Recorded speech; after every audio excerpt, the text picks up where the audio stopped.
आपने परमात्मा को कुछ पल, कुछ घड़ी, कुछ समय दिया है तो वो भी तो आपके लिए समय निकाल कर आएगा। वो भी तो, आप व्यस्त हो, काम बहुत सारा है आपके घर में, परिवार में बहुत फैला हुआ है, बहुत काम है, पर उस काम के साथ साथ आपने भगवान की कथा सुनने का समय निकाला है तो वो भी तो आपके दुख काटने का समय निकालेगा, वो भी तो आपके पास पहुंचेगा। तो डीले कम करो, वो भी तो आपके पास में पहुंचेगा, वो भी तो समय निकालेगा आपके पास आने का कि भाई मुझे भी जाना है। ये व्यस्त था तो भी शिव पुराण में पहुंचा था, मैं व्यस्त हूं तो भी तो जाऊंगा।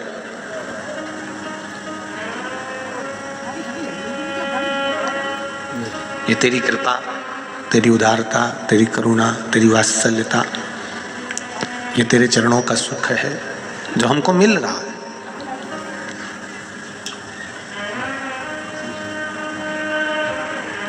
क्या मस्ती में लोग मस्त होकर भगवान के भजनों पर नाच रहे थे। अभी तक सबने देखा होगा कि शादी में डीजे बजता है तो डीजे पे नाचते हैं, ढोल बजता है तो ढोल पर नाचते हैं, पर पहली बार हमने इन नवयुवक लड़कों को, नवयुवक बच्चों को देखा कि महिलाएं ढोलक बजा रही थी और मंजीरे बजा रही थी और भजन पर नाच रहे थे। ये शिव कृपा, ये शंकर की उदारता, ये शंकर की करुणा, उसके सहारे पर पड़े हुए हो।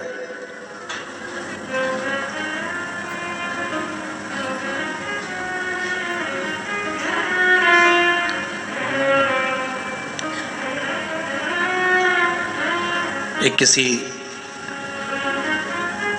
कैमरे वाले ने कोई वीडियो बनाया होगा, एक बूढ़ी माँ का सिर पे उसके पोटला रखा हुआ है कपड़ों का, और यहीं का कोई कैमरामैन होगा, उसने अपने मोबाइल से या जिससे भी बनाया हो, कोई ने भेजा था तो ध्यान में आया। उसने वो छत्तीसगढ़ी भाषा में उस बूढ़ी माँ से पूछा, तुम कौन कौन आए हो? तो कहा ये मेरा भैया है, मैं इसकी बहन हूँ, दोनों डोकरा, दोनों बूढ़े, मुंह में दांत नहीं, शरीर में आंत नहीं, एकदम दुबरे पतरे से, बुढ़े अलग, सिर पे पोटला कपड़े का। कहाँ से आए हो? उसने छत्तीसगढ़ी भाषा में पूछा, उसने छत्तीसगढ़ी भाषा में उत्तर दिया, हम वहां से आए हैं। यहाँ कोई व्यवस्था अगर नहीं मिली तो, उसने प्रश्न किया जो बूढ़ी अम्मा से, बूढ़ी माँ से, मान लो कोई व्यवस्था नहीं मिली तो बूढ़ी माँ ने पलट कर जवाब दिया, कोकड़ी वाले थोड़ी ना व्यवस्था करेंगे, व्यवस्था तो शंभू करेगा।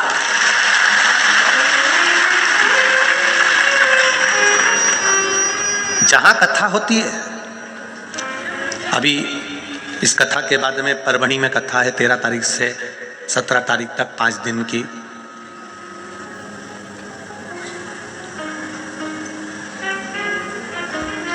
परभणी वाले भी व्यवस्था करने में लगे हुए हैं, तैयारी करने में लगे हुए हैं, उनको भी अंदाजा नहीं रहता कि कितने आएंगे।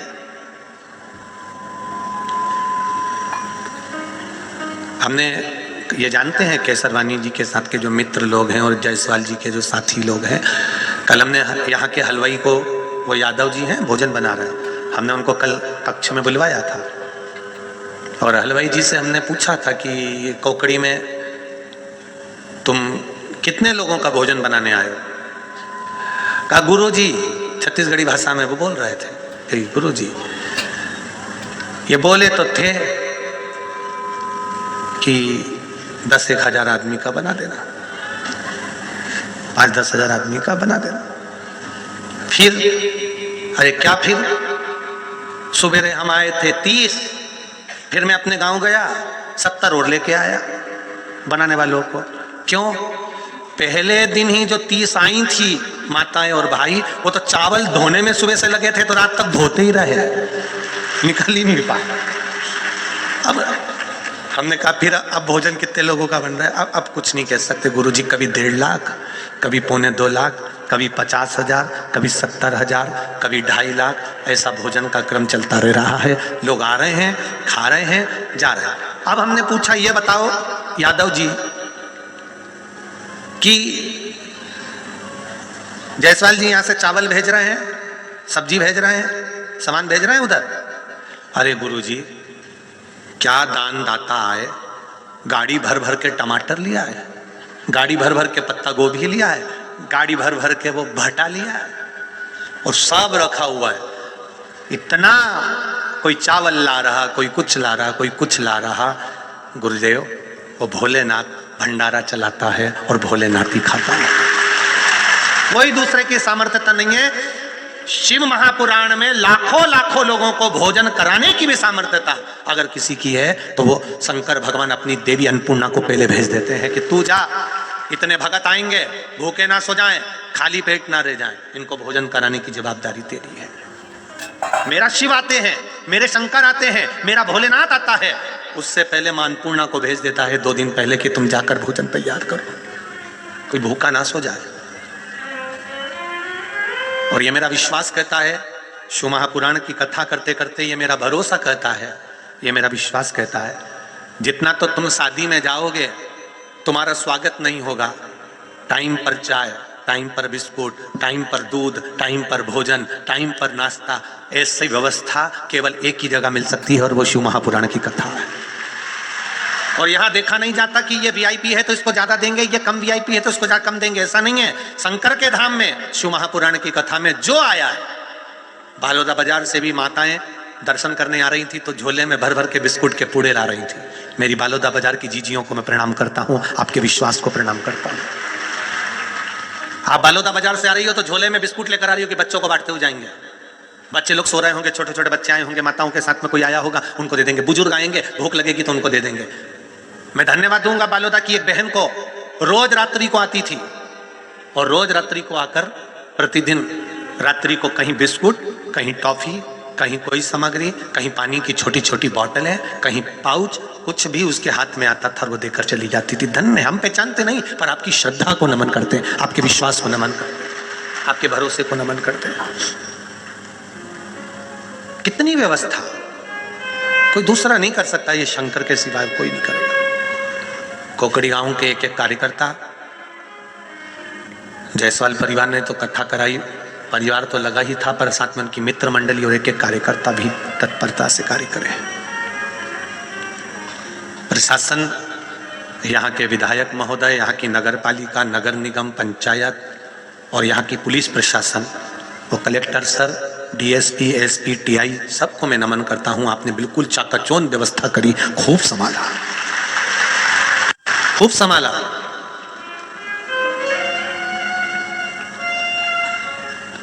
भक्ति का बल भजन से, और भजन जब तक जिंदगी में नहीं आएगा तब तक सुख का अनुभव नहीं हो सकता। एक सुंदर कथा आती है आशुतोष भगवान की।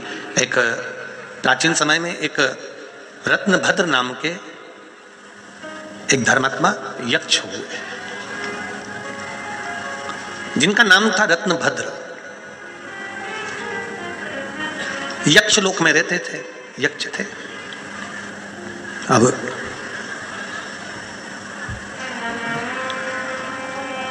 रत्नभद्र यक्ष गंधमादन पर्वत पर निवास करते थे, वहीं रहकर अपना कार्य किया करते थे, अपने कार्य में डूबे रहते थे। उनके घर में एक बेटे ने जन्म लिया जिसका नाम था पूर्णभद्र। अब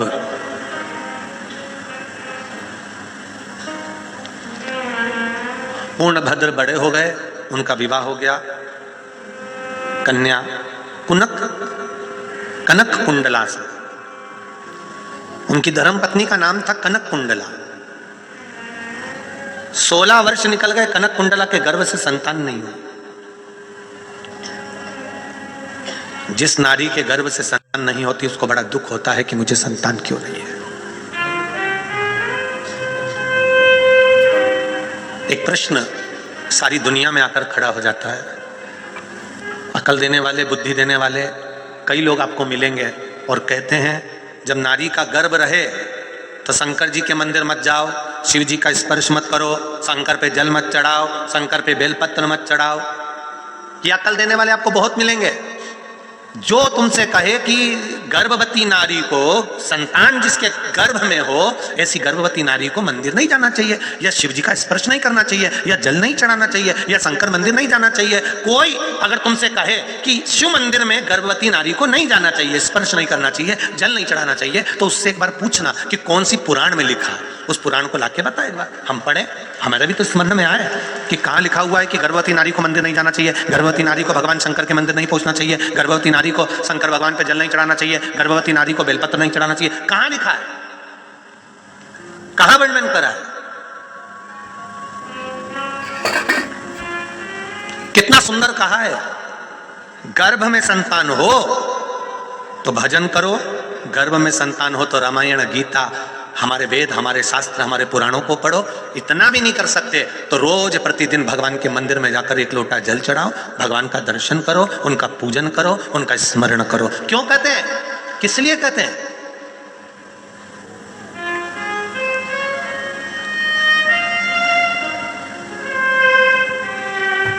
डॉक्टर कहते हैं बेड रेस्ट, गर्भवती नारी को कह देते हैं बेड रेस्ट, ज्यादा चलना फिरना नहीं। और घर की बुजुर्ग माता क्या कहती है, थोड़ा चला फिरा करो। पहले की बुजुर्ग माताएं कहती हैं थोड़ा चला फिरा करो, और आज के डॉक्टर क्या कहते हैं, बेड रेस्ट, पलंग पे पड़ी रहो, दिन भर डोरे मोहन देखती रहो।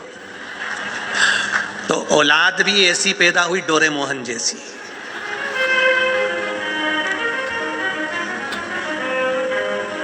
ऐसी औलाद पैदा हुई कि रो रही है कि हंस रही है मालूम ही नहीं पड़ता, डोरेमोन हंसता है कि रोता मालूम ही नहीं पड़ता। अब किसी ने पूछा कि तुमने ये संतान तुम्हारी ऐसी हो गई, तो कहा वो डॉक्टर बोला था बेड रेस्ट का, डॉक्टर ने बेड रेस्ट होने का बोला था, पर डोरेमोहन देखने का नहीं बोला था। उसने कहा था आराम करो, भजन करो, कीर्तन करो, मंत्र जाप करो, नाम जाप करो, जिससे तुम्हारी होने वाली संतान, तुम्हारी होने वाली औलाद भी कीर्तनी, भजनावली और सनातनी पैदा हो, धार्मिक हो, तो ऐसी संतान।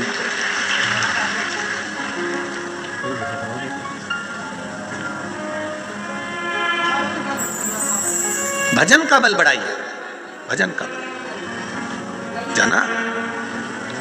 कौन कहता है कि शिव मंदिर नहीं जाना चाहिए गर्भवती को? जाओ, दर्शन करो। स्कंद पुराण कहती है गर्भवती नारी को भगवत भजन करना चाहिए, नाम जाप करना चाहिए, कीर्तन करना चाहिए, वेद पुराण शास्त्र पढ़ना चाहिए। हमारे भारत भूमि पर जन्मे हुए वीर वीर योद्धाओं का चरित्र पढ़ना चाहिए। महाराणा प्रताप, छत्रपति वीर शिवाजी, संत नामदेव, तुकाराम, रामकृष्ण परमहंस, चैतन्य महाप्रभु जी, मीराबाई, श्रीमद वल्लभाचार्य, गुरु नानक देव जी, श्री महावीर स्वामी जी, गौतम बुद्ध जी, इनके पावन चरित्रों को पढ़ना चाहिए।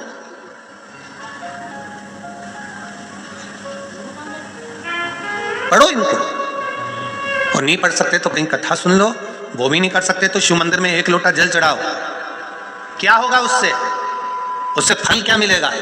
शिव महापुराण की कथा कहती है, स्कंद पुराण कहती है, जब नारी भगवान शंकर पर जल समर्पित करती है या शिव मंदिर में जाकर दर्शन करती है, तो उसके गर्भ में अगर मान लो संतान किसी कारण से, कोई ग्रह नक्षत्र के कारण विकलांग हो रही हो, कोई शरीर से कष्टवान हो रही हो, तो मात्र शिव के दर्शन कर कर वो संतान भी स्वस्थ पैदा होती है, स्वस्थ जन्म लेती है। पर हमको लोगों ने उल्टा घुमा दिया, उल्टा। कहने वालों ने कह दिया कि नहीं नहीं मंदिर मत जाना, शिव मंदिर में मत जाओ, जल मत चढ़ाओ, पूजन मत करो। ये हमें उल्टा घुमाया गया है, उल्टा। पर शिव महापुराण की कथा कहती है दुख की घड़ी हो, तकलीफ का समय हो, कष्ट का समय हो, शिव मंदिर मत छोड़ना। एक पत्र आया है, देखिए।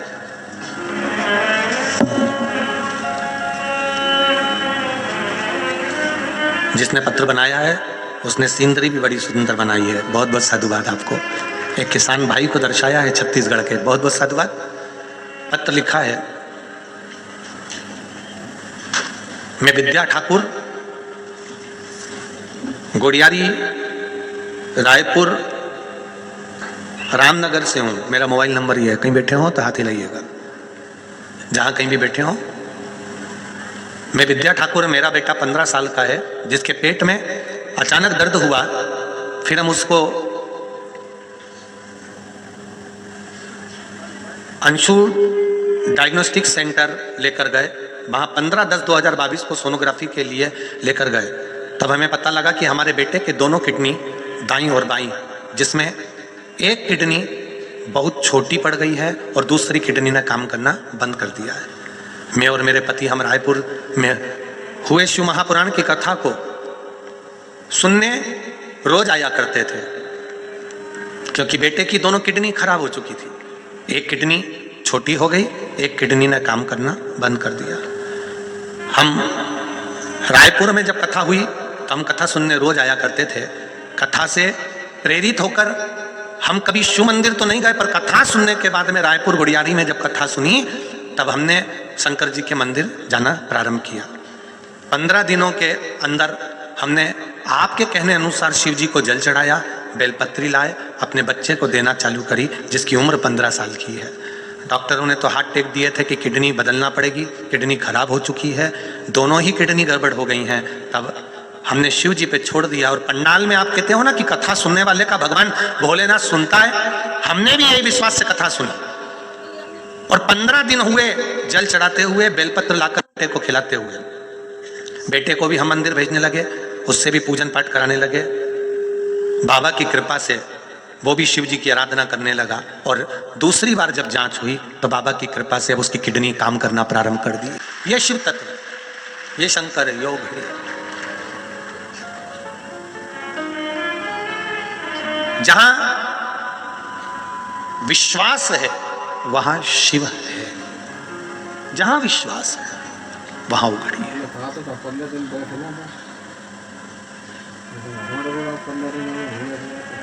जहां से विश्वास समाप्त हो जाता है फिर मां भगवान नहीं रहता, फिर तुम हो, फिर तुम अपनी मनमानी जो करना है कर सकते हो। जहां पर विश्वास है वहां परमात्मा है। मानो तो गंगा जल हूं और ना मानो तो बहता पानी हूं। मानो तो ये कुबेर भंडारी है, मानो तो ये कुबेरेश्वर महादेव है, मानो तो ये केवल शिव महापुराण की पोथी नहीं है, ये सीहोर कुबेरेश्वर धाम से आया हुआ कुबेर भंडारी 7 दिन यहाँ रहता है और वो आपको देता है। कई लोग कहते हैं हम दूसरी जगह भी शिव पुराण सुनने जाते हैं, कई लोग कहते हैं हम वहां भी कथा सुनने जाते हैं, पर यहाँ कथा श्रवण करते हैं उसमें अंतर हो जाता है। हम कहते कथा में कोई अंतर नहीं है, बस हम सीहोर से जब चलते हैं तो अकेला नहीं चलते, हमारा विश्वास, हमारा कुबेरेश्वर महादेव हमारे साथ में हर पल चल रहा है। उसकी कृपा बरसती रहे, उसकी दया बरसती रहे, करुणा होती रहे। विश्वास रखना, भरोसा रखना। ये जायसवाल परिवार में उनकी एक बेटी का मेरे को कल बता रहे थे जायसवाल जी को, राकेश जायसवाल की बेटी थी कि किनकी थी, कि आप ही की थी, राकेश जी की। ये बेटी इसको गोदी में लेकर, आप लोग तो कोकड़ी वाले हैं, इनको मालूम भी होगा कि इतनी तबीयत खराब हो गई थी इसकी कि इसके पाँव से इतने शरीर से चलना बंद हो गया था, पलंग पर पड़ी रहती थी, गोदी में उठाना पड़ता था। क्यों जायसवाल जी? गोदी में उठाना पड़ता था, ले जाना पड़ता था। तब वेणु शंकर जी ने तुरंत कहा, भैया ये रुद्राक्ष मेरे सीहोर से आया है, इस रुद्राक्ष को इसके गले में डाल दो और इसी का पानी पिलाओ। उसी रुद्राक्ष का पानी पिलाना वो आज तक बेटी के गले में पड़ा हुआ है। जिस दिन से डाला उसके 20 मिनट बाद बेटी ने चलना प्रारंभ कर दिया था। यह शिव तत्व है, यह ओघड़ी है, यह शंकर है।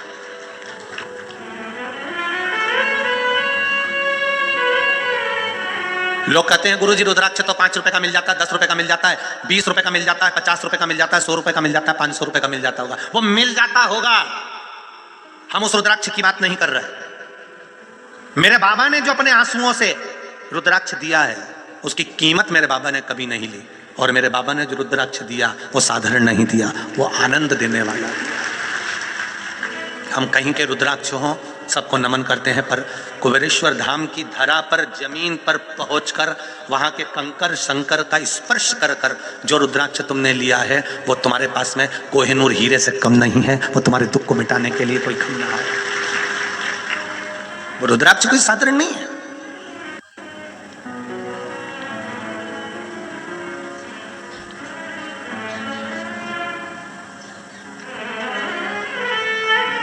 केवल विश्वास, भरोसा, दृढ़ता, आपका भजन, आपका कीर्तन, आपका मंत्र जाप, आपका स्मरण, आप जो यहां बैठकर कथा सुन रहे हैं और जितने लोग आस्था चैनल पर सुन रहे हैं, जितने फेसबुक यूट्यूब पर सुन रहे हैं, इनका विश्वास दृढ़ हुआ है, उसके कारण शिव मिला है, शंकर प्राप्त हुए हैं। एक पत्र और देखिए,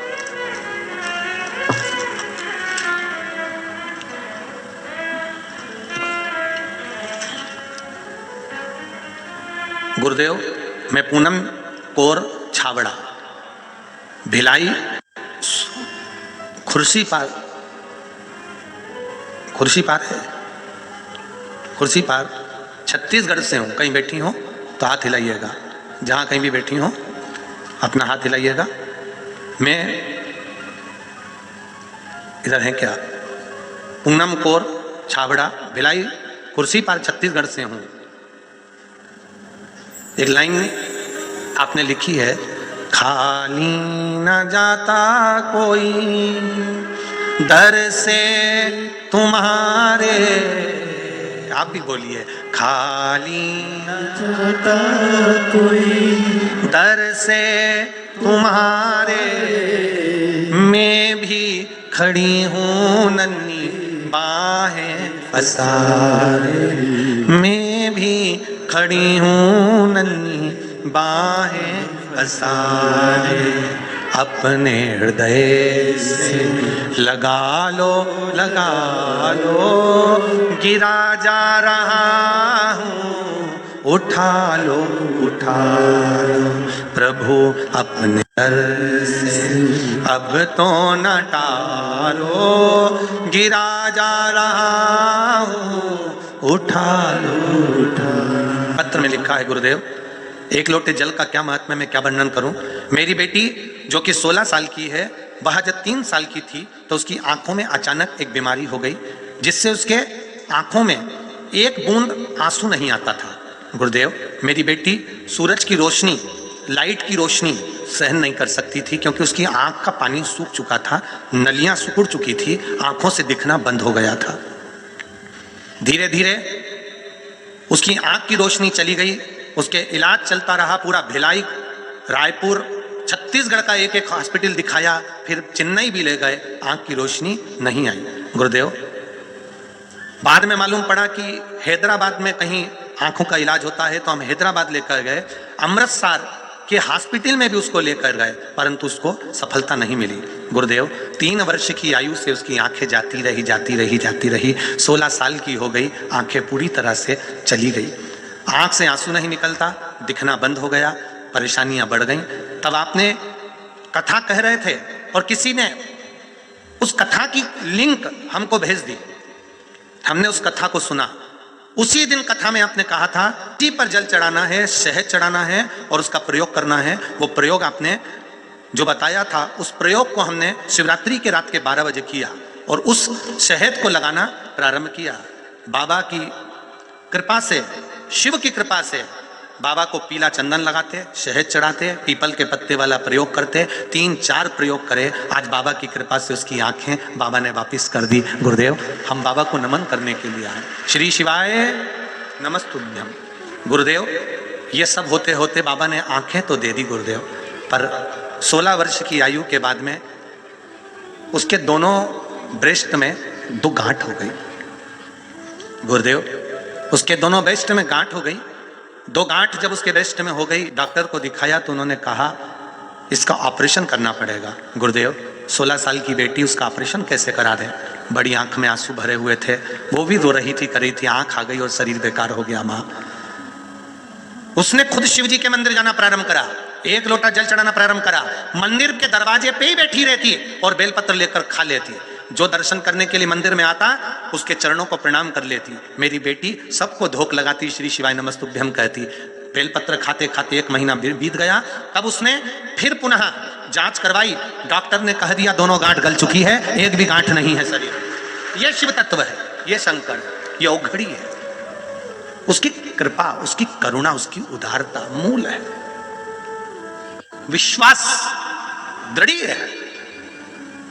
ना कोई बेल है, ना कोई भभूति है, ना कोई मंत्र है, ना कोई तंत्र है, क्योंकि मंत्र, तंत्र और विद्या थोड़े दिन चलती है, पर तुम्हारा भजन का बल जिंदगी भर चलता है। तुम्हारा भजन, शिव के प्रति लगन, शंकर भगवान के प्रति विश्वास और तुम्हारी दृढ़ता, ये कभी समाप्त नहीं होना चाहिए। दुनिया के लोग तुम्हें भटकाएंगे, दुनिया के लोग अपशब्द कहेंगे, दुनिया के लोग ताने देंगे, दुनिया के लोग तुम मंदिर जाना चालू कर दोगे तो 2-4 महीने में, 8 महीने में दुनिया के लोग तुम्हें भटका देंगे। वहाँ क्यों जा रही है, चल मैं दूसरी जगह ले चलता हूँ, चल मैं उधर ले चलते हूँ, वहाँ पर ऐसा हो रहा है, वहाँ ऐसी विद्या हो रही है, वहाँ ये छूछा हो रहा है। लोग ले जाकर तुम्हें दूसरी जगह पटकने का सोचेंगे, पर तुम एक जगह पर अगर दिल से लगे रहे, एक जगह पर दिल से रमे रहे, तो ये निश्चित है, निश्चित है।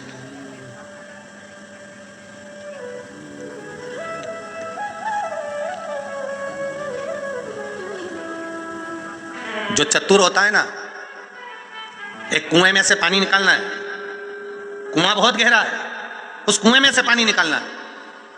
रस्सी है तुम्हारे पास में, बाल्टी है, डाली, रस्सी छोटी पड़ गई, फिर दूसरी रस्सी लेकर आए, फिर बांधा, फिर डाली, रस्सी छोटी पड़ गई, फिर लाए, फिर डाला, रस्सी छोटी पड़ गई। फिर किसी ने कहा, क्या कर रहे हो, पानी क्यों नहीं लेकर आए?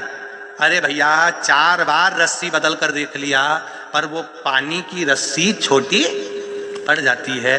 तब किसी संत ने कहा, बार बार रस्सी लाने की जरूरत ही नहीं पड़ेगी, एक रस्सी पहले की है, दूसरी रस्सी उसमें जोड़ लेता तो वही रस्सी नीचे तक चली जाती और पानी लेकर आ जाती। बदलने से कुछ नहीं होगा। आप जिंदगी भर गुरुओं को बदलते रहो, पूरी जिंदगी, कभी इधर चले गए, हमें सुख मिल गया, फिर पलट के उधर चले गए, उधर सुख मिल गया, फिर पलट कर उधर चले गए, ऐसे जिंदगी निकलने वाली नहीं। एक जगह पर दृढ़ बने रहो, एक जगह पर निश्चित बने रहो। रस्सियां आती रहेंगी, जुड़ती रहेंगी, जाती रहेगी, जाएगी, पानी निकाल कर लाएगी। कितनी भी रस्सियां बदल लो, उससे पानी नहीं आने वाला। पानी एक ही रस्सी नीचे तक चली जाए, उसमें जोड़ते जाओ, अपने विश्वास को, अपनी दृढ़ता को प्रबल करते चले जाओ।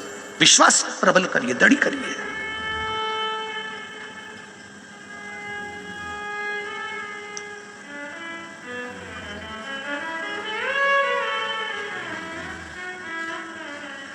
महाराज,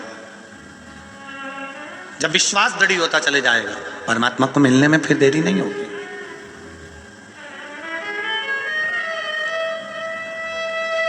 अभी तक भटक लिए। कोई ने कहा यहां चले जाओ, चले गए। कोई ने कहा वहां पर जादू हो रहा है, वहां चले जाओ, वहां चले गए। ये मदारी और जादू का खेल नहीं है शिव महापुराण की कथा, ये विश्वास का खेल है। जितना भरोसा मेरे महादेव पर करोगे, वो आंख बंद कर कर उतना विश्वास तुम पर करेगा। तुमने तो 1 रुपया मांगा है, वो झोली इतनी भर देगा कि खाली रह नहीं पाएगी, इतनी कृपा कर देगा। देता है वो।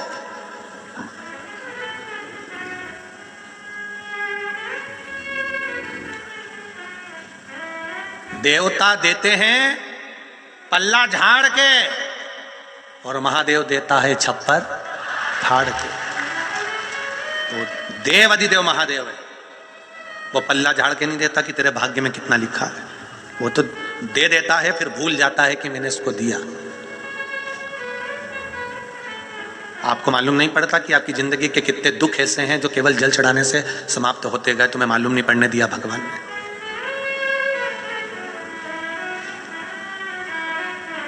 कनक कुंडला पूर्ण भद्र यक्ष की पत्नी कहती है, 16 साल हो गए, बच्चे नहीं है, 16 वर्ष हो गए, संतान नहीं है, 16 साल हो गए। पूर्ण भद्र अपनी पत्नी से कहा, मुझे भी दुख होता है, ये राज्य कौन संभालेगा, ये सत्ता कौन संभालेगा, जब औलाद ही नहीं है तो फिर कौन संभालने वाला।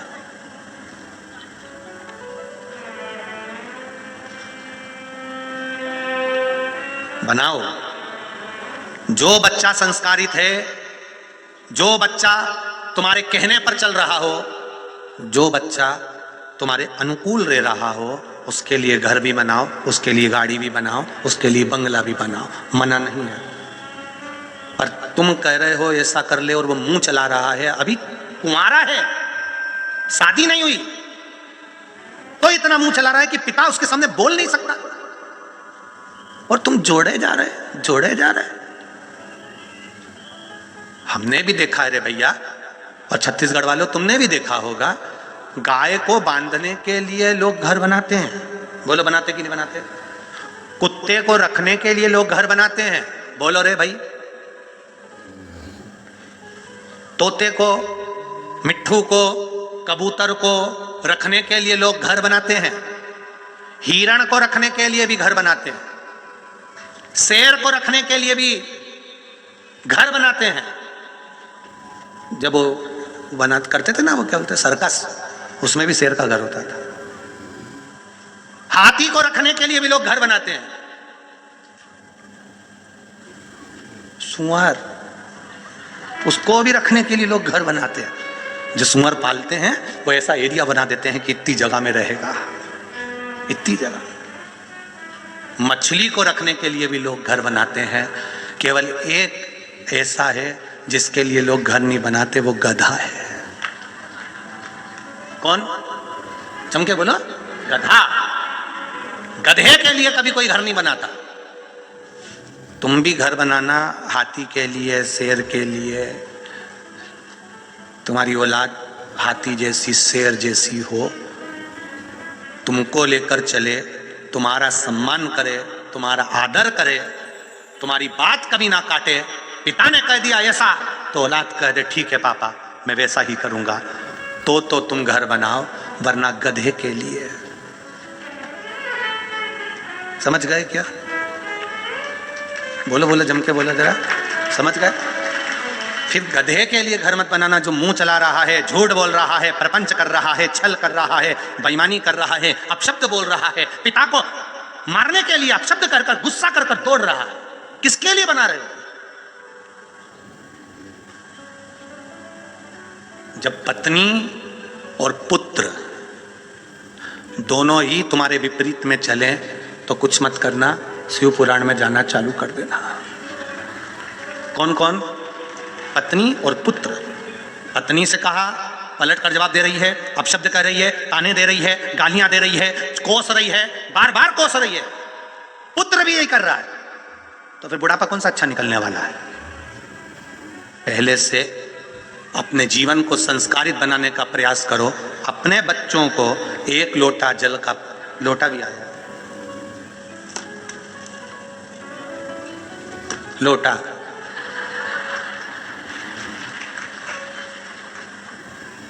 एक लोटा जल का अपने बच्चों को पकड़ाइए और बच्चों से कहिए कि तू मंदिर जाना चालू कर, क्योंकि वो ये सिर झुकाना परमात्मा के आगे अगर चालू कर देगा तो ये निश्चित है एक ना एक दिन वो आपके आगे भी सिर झुकाएगा, कड़क होकर खड़ा नहीं होगा।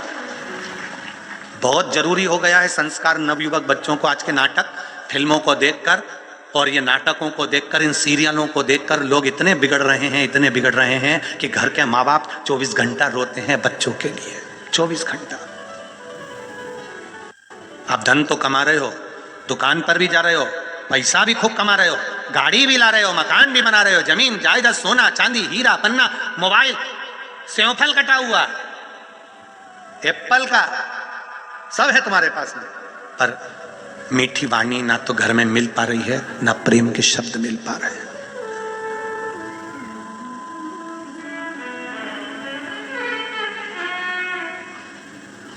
हम हमेशा कहते हैं कथा में अपनी कि शिव महापुराण की कथा कोई सुनने आए ना, तो हम कार्यकर्ताओं से भी कहते रहे हैं और केवल यहीं से, यहाँ तो कथा आज पूरी हो जाएगी, पर जहाँ जहाँ कथा है वो भी स्मरण में रखें अपनी, कि जब भी हम कहते हैं एक बात जरूर कहते हैं कि कोई कथा सुनने आया है ना, उससे मीठी वाणी में बात करिए, क्योंकि वो दिल से कितना धोखा खाया होगा, कितनी गालियाँ खाया होगा, कितनी चोट उसको हृदय में लगी होगी, तब मेरे भोले की शरण में आया होगा। तो साधारण नहीं है।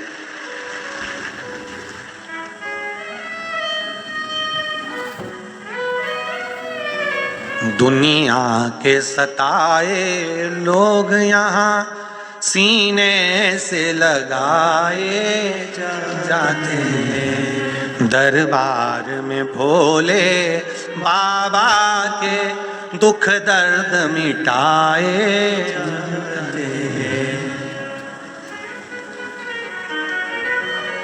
उसकी शरण में जाकर हमारा कष्ट, हमारा दुख, हमारी तकलीफ मिटती है, उसका भजन कर।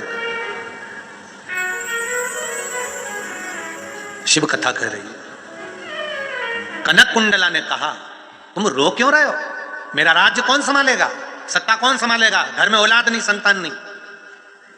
कनक कुंडला ने कहा, मैंने किसी संत के मुख से सुना है, अगर शिव चाहे तो सब कुछ दे सकता है। भगवान कृष्ण की 16,108 रानियां हैं, एक संतान नहीं हुई, तब भगवान शंकर का अभिषेक कर कर 1,77,186 संतान हुई। भगवान राम जी ने भी सेतु बांधकर शंकर भगवान की आराधना कर कर लंका को जीत लिया था। आप विश्वास रखिए, अगर शिव कृपा कर दे, शंकर भगवान अगर करुणा कर दे, तो संतान हो सकती है। तो पूर्णभद्र ने कहा, मेरी किस्मत में ही अगर संतान का सुख नहीं लिखा होगा तो शिवजी क्या कर पाएंगे? तब कनक कुंडला ने कहा, ब्रह्मा जी की लेखनी को बदलने की भी अगर किसी में सामर्थ्यता है तो वो कालाधिपति महाकाल में है, कोई साधारण नहीं हो सकता। अकाल मृत्यु वो मरे जो काम करे चंडाल का, काल उसका क्या बिगाड़े जो भक्त हो महाकाल का। वो शिव है, शंकर। ओ घड़ी बोल बम का नारा, Low battery, please charge. एक सहारा है।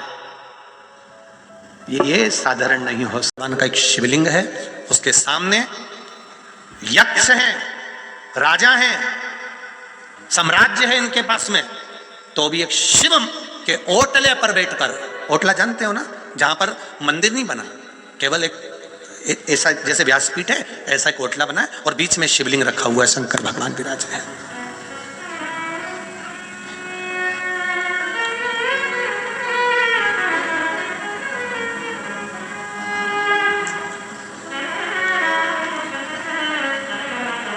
एक पत्र है, अच्छा है।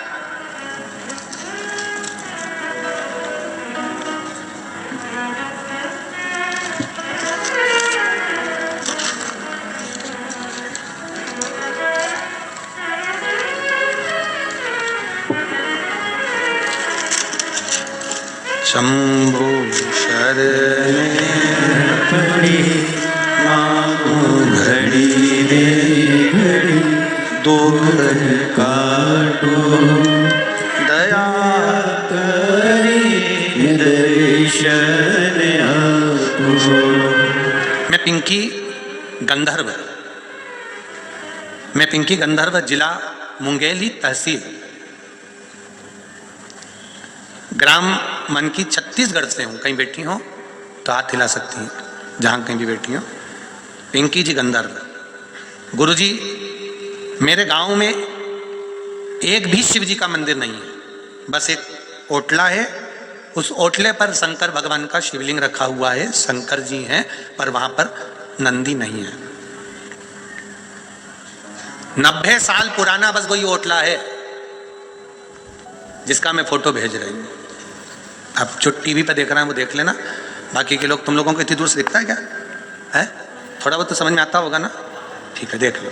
केवल एक शिवलिंग अकेला रखा हुआ है, केवल शंकर भगवान का शिवलिंग अकेला रखा है। अब उसका प्रश्न है, 90 साल पुराना ये ओटला है और 90 साल से यहाँ मंदिर नहीं है, बस केवल शंकर जी हैं, कोई लोग जाते आते भी नहीं हैं। अब मेरे गांव में शंकर जी का मंदिर नहीं, मैं पशुपति व्रत कैसे करूं? तो क्या मैं इस मंदिर में नंदी भी नहीं है, केवल शंकर जी अकेले हैं, तो क्या मैं पशुपति व्रत कर सकती हूँ?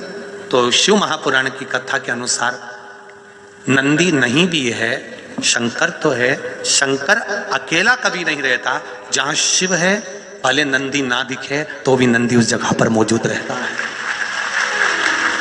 गणेश जी ना दिखे तो भी गणेश जी हैं, कार्तिकेय ना दिखे तो भी कार्तिकेय हैं, पार्वती नहीं दिखे तो भी पार्वती है, और 33 कोटि देवी देवता ना दिखे तो भी शंकर अकेला कभी नहीं रहता, उनके आसपास में 33 कोटि देवी देवता विराजमान होते ही हैं। निश्चित है बेटी पिंकी गंधर्व, आप व्रत कर सकते हो, पशुपति व्रत दिल से करो।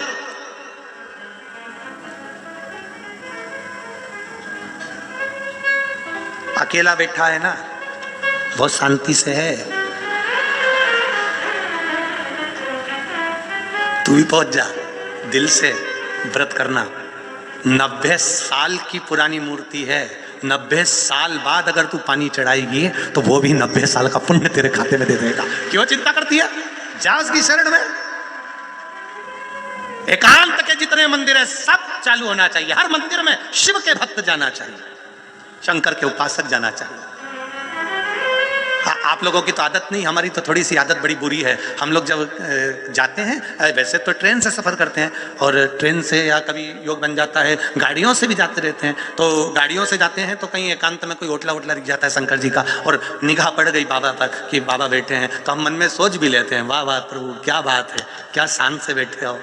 कोई नहीं, फिर भी हमने आपको देख लिया है, आपने हमको देख लिया, इसलिए हमने आपको देख लिया। नहीं तो हिम्मत एक प्रैक्टिकल करके देखना। तुम प्रैक्टिकल करना किसी और वाला, महाराज झूठ तो नहीं बोल रहा।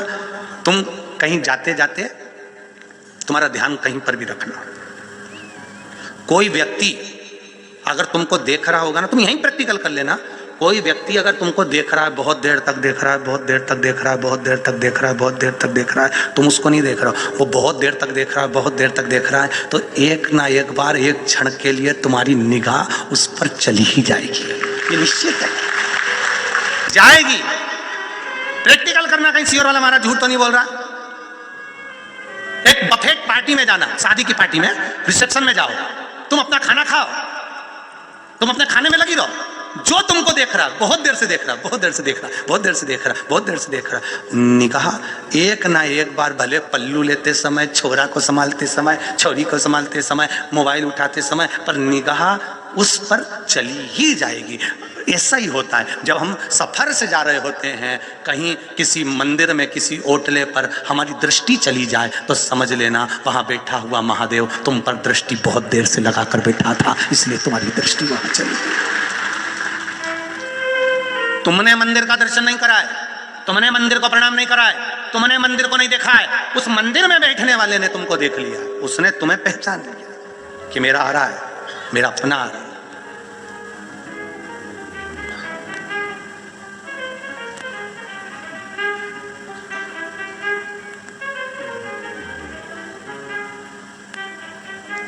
वो साधारण नहीं हो सकता, उसका तत्व सुंदर हो, उसका आनंद सुंदर हो।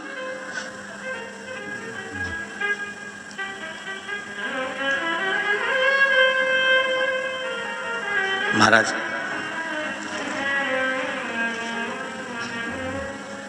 कनक कुंडला ने कहा कि शिव भक्ति करते हैं अपन, कोटला, उस पे शंकर जी का शिवालय, शिवलिंग रखा हुआ है, शिवालय रखा हुआ है।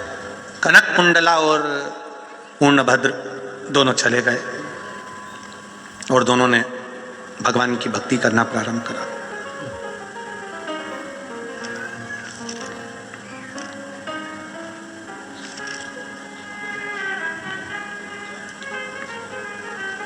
अब भक्ति क्या करी उन्होंने? ना तो जल चढ़ाया, ना बेलपत्री चढ़ाई, ना धतूरा चढ़ाया, ना पंचामृत चढ़ाया, फिर क्या चढ़ाया? कुछ भी नहीं, कुछ भी नहीं। सामने शिवलिंग है, इधर पति इधर पत्नी दोनों बैठे हैं और दोनों मिलकर भगवान शंकर का भजन गा रहे हैं।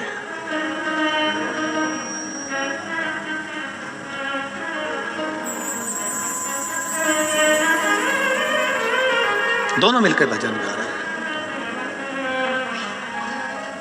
महाराज ये गाते गाते अगर थक जाए तो ये गाना चालू कर देती है, ये गाते गाते थक जाए तो ये गाना चालू कर देती है। पहले जब पानी नहीं आता था, जल वृष्टि नहीं होती थी, तो खड़ी सत्ता होती थी। खड़ी सत्ता जानते हैं छत्तीसगढ़ के लोग? खड़ी सत्ता का मतलब होता है बैठ कर भजन नहीं करते थे लोग, माइक टंगा रहता था और ढोलक भी खड़े होकर बजाते थे, मंजीरे भी खड़े होकर बजाते थे। एक गा गा कर थक जाता था, फिर दूसरा चालू हो जाता था, दूसरा गा गा कर थक जाता था, तीसरा चालू हो जाता, तीसरा गा गा कर थक जाता था, फिर चौथा चालू होता। ऐसे 4-5 दिन 7 दिन तक खड़ी सत्ता चलती रहती। इधर होती कि नहीं होती मालूम नहीं, अखंड रामायण जैसा होती इधर। अखंड रामायण जैसा। एक उठा, दूसरा बैठा, दूसरा बैठा, तीसरा बैठा, और चालू रखते हैं यहां तक वो उठेगा, तब ये बाद में उठेगा, पहले वो चालू कर देगा, उसके बाद मंगल भवन मंगल हरि द्रव दशरथ अजय, अब उधर से चालू करेगा, फिर ये जाके उठेगा। इसको खड़ी सत्ता कहते। कब तक? जब तक जलवृष्टि ना हो जाए। हमारे गांव के लोग करते थे। किसी ने गांव वालों से पूछा कि अखंड रामायण करने से क्या होता है, खड़ी सत्ता करने से क्या होता है? ये खड़ी सत्ता या अखंड रामायण का पाठ एक के बाद एक चालू रख रहे हो, ये किसने सिखाया? तो कोई बुजुर्ग होगा तो वो बता देगा कि हमको ये शिव महापुराण में सुनने को मिला था। पूर्ण भद्र की कथा में लिखा हुआ है कि पूर्ण भद्र और उसकी धर्मपत्नी कनक कुंडला दोनों ने अखंड पाठ चालू करा, अखंड पाठ, भगवान का अखंड भजन चालू करा। जब अखंड भजन चालू होता है तब परमात्मा को भी आना ही पड़ता है, तब जलवृष्टि करना ही पड़ती है।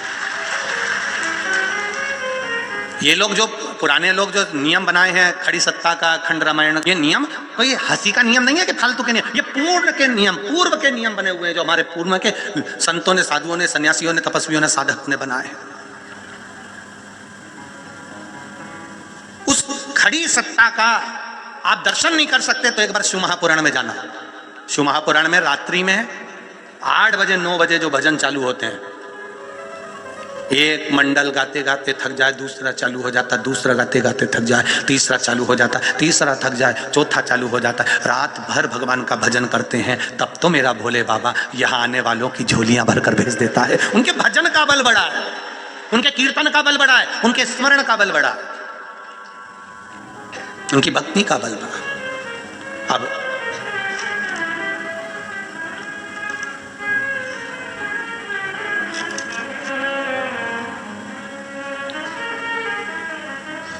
दोनों ने अखंड जाप चालू करा। श्री शिवाय नमस्तुभ्यं, श्री शिवाय नमस्तुभ्यं, श्री शिवाय नमस्तुभ्यं, श्री शिवाय नमस्तुभ्यं। अखंड जाप चल रहा है।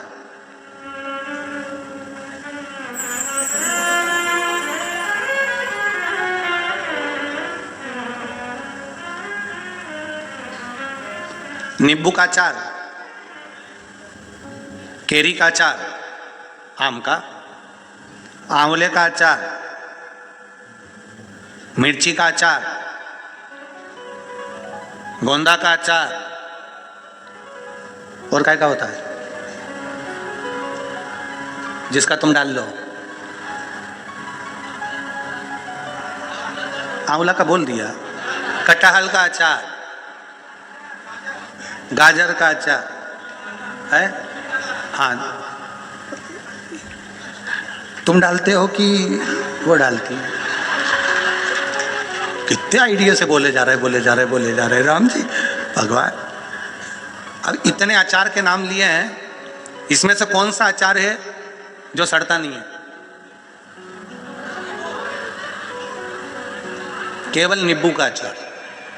आम के अचार में भी एक बार ना एक बार फफूंद आ जाती है, पर नींबू के अचार में नहीं आती, क्योंकि उसकी खटास फफूंद को आने नहीं देती, वो सड़ता नहीं। फफूंद पास में नहीं आती। अगर नींबू की खटास प्रबल है तो उसी तरह आपका अगर भजन प्रबल है तो दुनिया की कोई बांधा तुम्हारे पास आ नहीं सकती, ये निश्चित है। फफूंद आएगी ही नहीं। हाँ, जो मिर्ची का अचार है या गाजर का है या कटहल का है या आम का है, थोड़े दिन बाद 2 साल 4 साल 3 साल, बहुत इतना कि 1 साल ही, 1 साल अखंड रखा है, खटास है उसमें, सड़ेगा नहीं, फफूंद नहीं पड़ेगी क्योंकि नींबू का है। उसी तरह सारी दुनिया में चले जाओ, शिव के मंदिर गए हो, 12 ज्योतिर्लिंग के द्वार गए हो, शिव तत्व को जाना है, शिव महापुराण की कथा को सुना है, तो समझ लेना कि तुम साधारण अचार नहीं हो, गाजर और मूली के अचार नहीं हो, मिर्ची के अचार नहीं हो, तुम नींबू के वो अचार हो जो एक बार अगर शंकर का हो गया, एक बार अगर अचार डल गया तो अपनी अचार तत्व वो कभी समाप्त नहीं होता। 20-20 साल तक जो अचार नींबू का रखा है ना, तो भी काला पड़ गया, पर खाके देखना खराब नहीं हुआ। तुम खाके देखना, तुम्हारे मुंह में पानी आ रहा है, तुम तो देख लेगा, खराब नहीं हुआ है। जो एक बार शिव महापुराण की कथा में चले गए, और सरल भाषा में समझ लो, इससे भी सरल भाषा में समझो तो दूध अगर नहीं फटना है, या सब्जी बेकार नहीं करना है, या आटा बेकार नहीं करना है, या दूध दही मलाई घी बेकार नहीं करना हो, तो उसको काय में रखते हैं अपन? घर में जो होता है डब्बा, फ्रिज, उसमें रखते हैं। क्यों रखते हो? दूध को फ्रिज में रख दो, फटेगा नहीं। सब्जी को रख दो, ताजी की ताजी बनी रहेगी, खराब नहीं होगी। मलाई रख दो, सड़ेगी नहीं। दही रख दो, बेकार नहीं होगा। फल रख दो, खराब नहीं होगा। फ्रिज के अंदर रखो तो खराब नहीं होगा। फ्रिज के अगर बाहर रह गया तो फिर वो 2 दिन में, 4 दिन में, 1 हफ्ते में तो अच्छी अच्छी सब्जी का हाल खराब हो जाए। मूली का पत्ता ऐसा खिला खिलाया, फ्रिज के बाहर तो ऐसा हो जाए, ऐसा। इतनी फ्रिज में सब्जी ताजी है, फ्रिज में दूध ताजा है, फटेगा नहीं, सब्जी खराब नहीं होगी। उसी तरह फ्रिज में रख दिया तो वो सड़ने वाला नहीं है। कोई तुमसे पूछे कहाँ गए थे तो कह देना फ्रिज के अंदर बैठे थे, जो इसके अंदर बैठ गया वो सड़ता ही नहीं है। ये भी फ्रिज है। कथा का जो पंडाल है ये किसी फ्रिज से कम नहीं है। इसमें जो आकर बैठ गया, ना वो काम में, ना लोभ में, ना आसक्ति में, ना वासना में, ना तृष्णा में, ना दुनिया में, वो कभी सड़ता ही नहीं है। जब देखो जब ताजा मिलेगा। ताजा मतलब निकालो, वैसे उसके इतना ताजा, एकदम काटो तो ताजा दिखे। उसी तरह जो एक बार शिव महापुराण की कथा में जाकर बैठ जाता है, वो अंदर से एकदम साफ, जब चाहो तब ले जाओ। श्री शिवाय नमस्तुभ्यम। ताजा की ताजा ही है, एकदम ताजा। उससे जब मिलो ना तब मुंह से निकलेगा श्री शिवाय नमस्तुभ्यम। जब मिलोगे तब मुंह से निकलेगा शंकर का नाम, शंकर का भजन। 1 लोटा जल, बोल बम का नारा है और बाबा है ताजा है।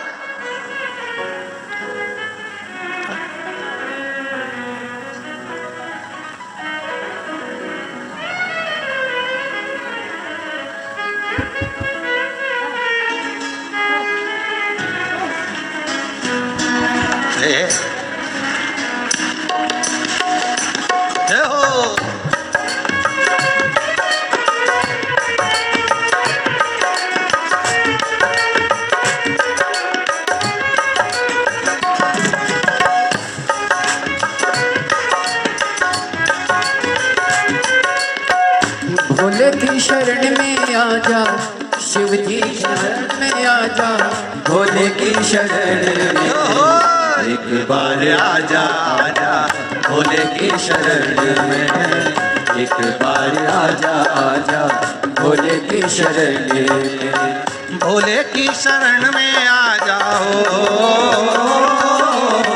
भोले की शरण में आ जा। शिव की शरण में एक बार आजा, आजा। भोले की शरण में एक बार आजा, आजा। भोले की शरण में।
चंद्रशेखर भोले त्रिपुरारी है, चंद्रमौली चंद्रशेखर भोले त्रिपुरारी है।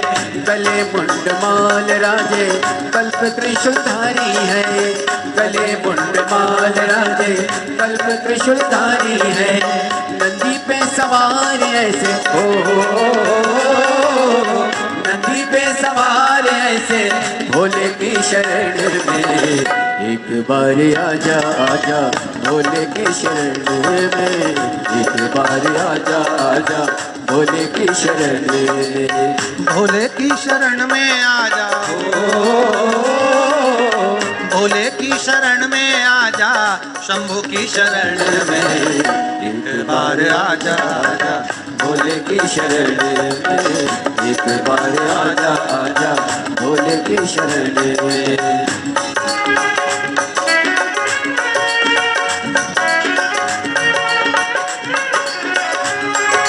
भोले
संत और फकीर सब है भोले की शरण में, संत और फकीर सब है भोले की शरण में। गरीब और अमीर सब है भोले की शरण में, गरीब और अमीर सब है भोले की शरण में। शिव जी सबको मिलते हो,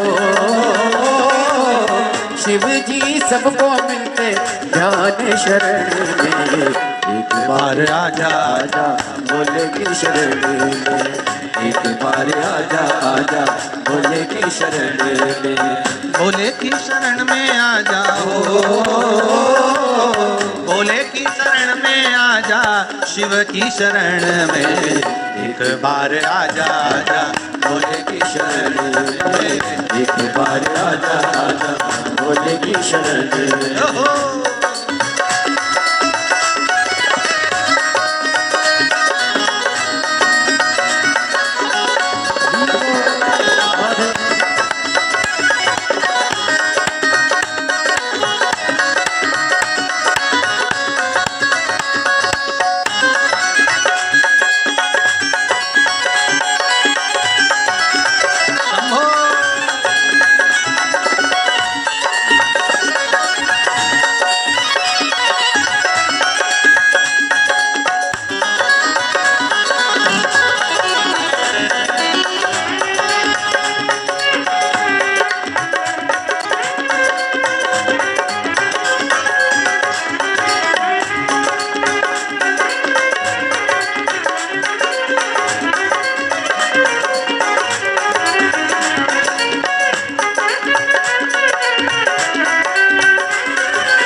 हर वक्त रहता हूँ मैं शिव की शरण में, हर वक्त रहता हूँ मैं शिव की शरण में।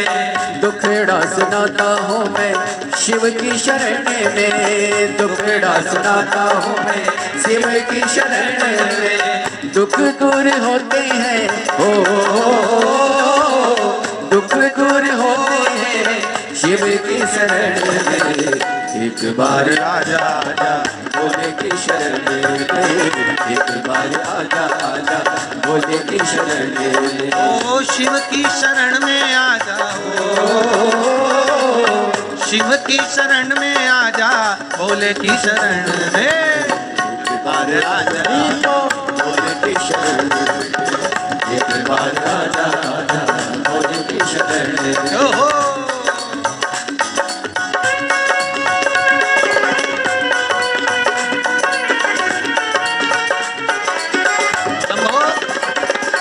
पीछे वाले भी दोनों हाथों से आनंद से।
प्रेम का खजाना है भोले की शरण में, प्रेम का खजाना है भोले शरण में। मन का कराना है भोले की शरण में, मन का कराना है भोले की शरण में। दिल्ली से जगाता हूँ मैं दिल्ली से जगाता हूँ मैं भोले की शरण में। एक बार आजा आजा भोले की शरण में, एक बार आजा आजा भोले की शरण में। शिव की शरण में आ जाओ, शिव की शरण में आ जा, भोले की शरण में। एक बार आजा आजा भोले की शरण में, एक बार आजा आजा भोले की शरण में। ओ एक बार आजा आजा भोले की शरण में, एक बार आजा आजा भोले की शरण में, एक बार आजा आजा भोले की शरण में, एक बार आजा आजा भोले की शरण में।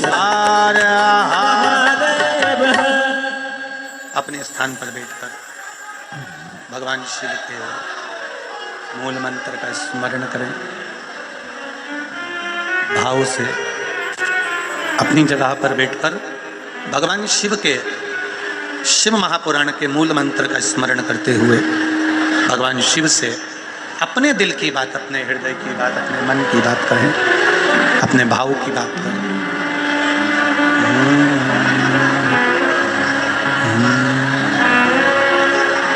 श्री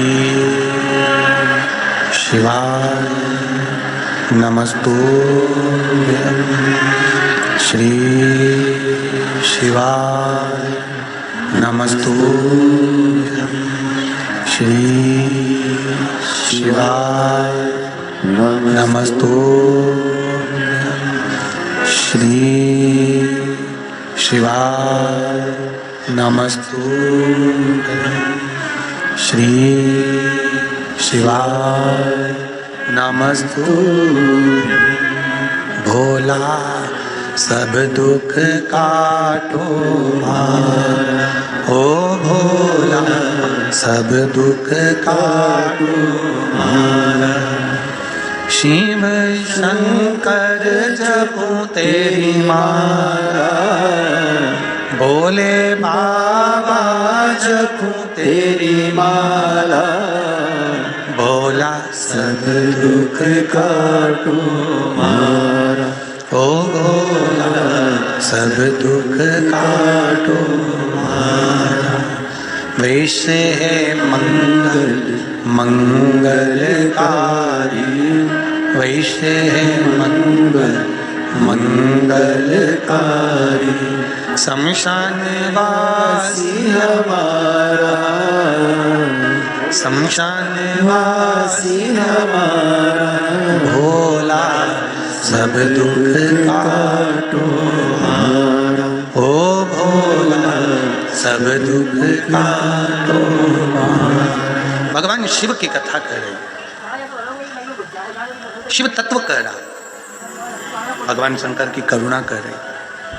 पूर्णभद्र कनक कुंडला शिव मंदिर के ओटले पर बैठकर भगवान शंकर के शिवलिंग के सामने ओटले पर बैठकर भगवान शिव का केवल मंत्र जाप, नाम जाप और भजन कर रहे हैं, केवल भजन। अब कई लोग कहते हैं गुरुजी जल चढ़ाने से भगवान सुनता है, बेलपत्र चढ़ाने से भगवान सुनता है। तो यहाँ तो शिव महापुराण की कथा ये भी कहती है कि तुम काम करते करते भी अगर भगवान का भजन कर रहे हो, मंत्र जाप कर रहे हो, नाम जाप कर रहे हो, तो भी मेरा देव अधिदेव महादेव सुनता है, ये निश्चित है, वो श्रवण करता है, सुन रहा। मेरे भोले तेरा सहारा है, मेरी नैया का तू किनारा है, वो सुनता है। एक पत्र आया, देखो,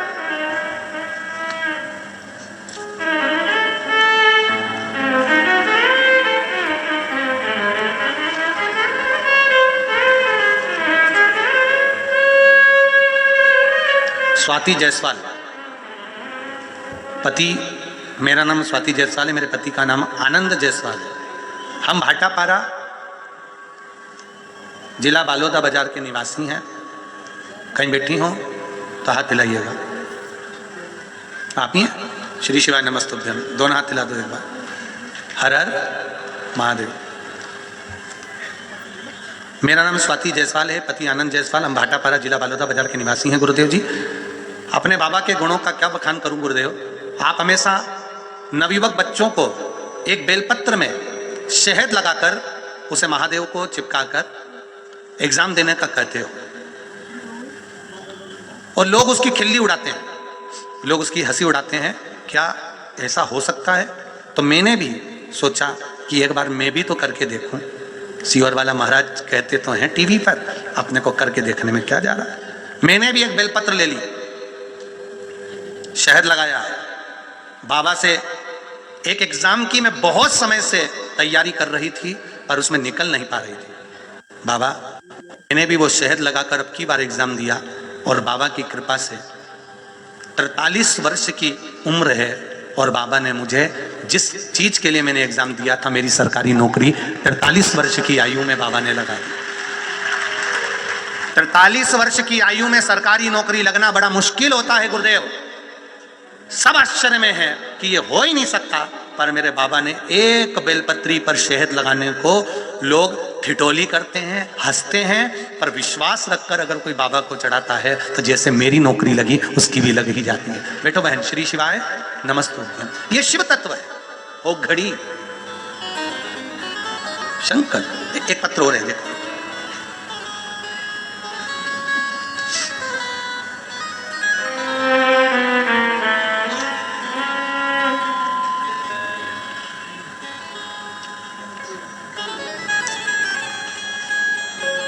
मेरा नाम चित्ररेखा यादव है, मैं बनपुरी रायपुर।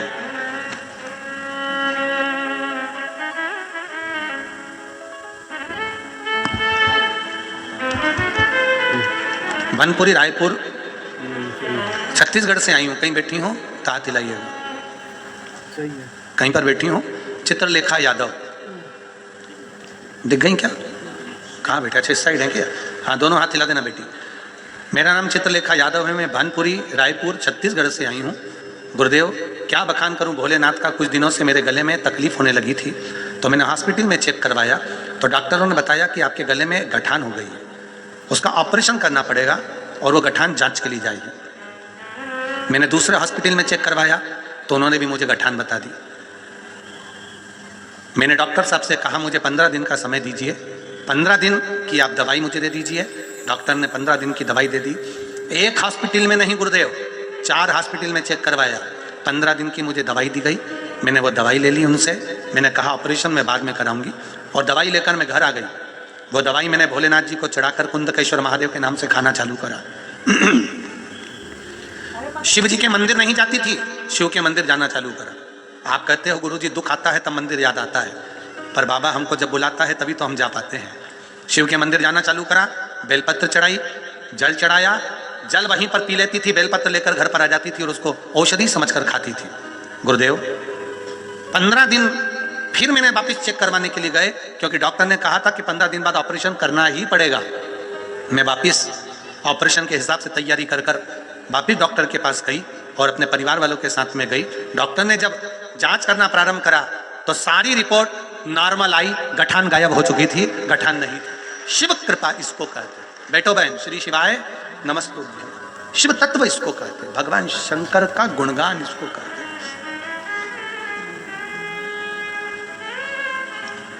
अब करो भजन, उसका विश्वास रखकर, भरोसा रखकर, सुनेगा। अब कनक कुंडला अपने पति पूर्णभद्र के साथ में भजन कर रही है। हम तो आप लोगों से एक बात बहुत अच्छे से कहना चाहेंगे, कोई भी काम की शुरुआत करो ना, तो पहले मुख से एक बार श्री शिवाय नमस्तुभ्यं बोल लिया। घर से निकल रहे हो चाहे घर के अंदर जा रहे हो। एक पत्र और है, देखो, केवल मंत्र जाप का देखिए।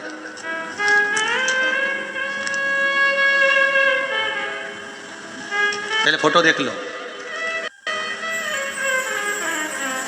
जब डॉक्टर साहब ठीक थे उस समय का है, और जब उनका एक्सीडेंट हुआ और कोमा में चले गए, वेंटिलेटर पर पड़े रहे, उस समय का है।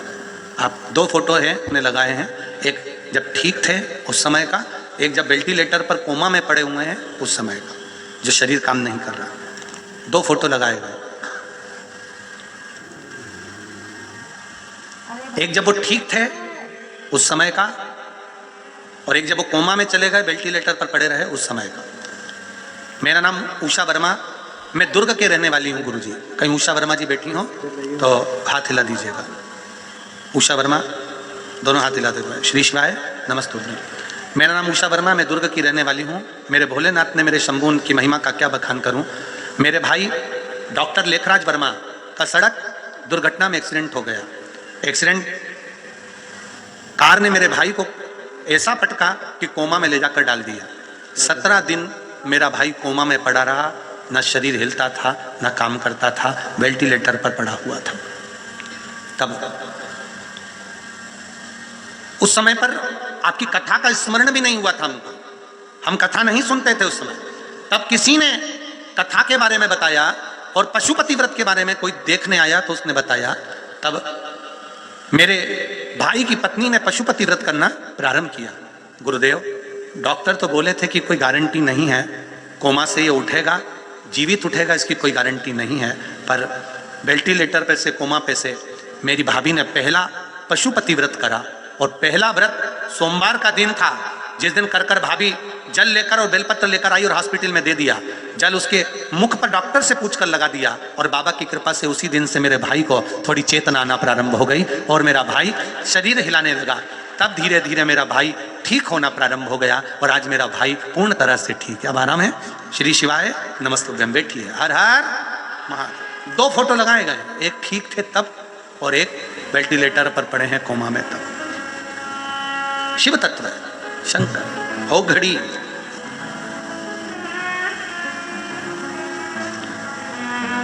डॉक्टर अपना काम करे, डॉक्टर का काम वो अपना करेगा। ऐसा नहीं कि डॉक्टर के पास नहीं जाना, डॉक्टर के पास तो जाना पड़ेगा, क्योंकि दवा के साथ में दुआ की जरूरत पड़ती है। दवा के साथ थोड़ी ना थोड़ी दुआ चाहिए, भगवान का भजन चाहिए।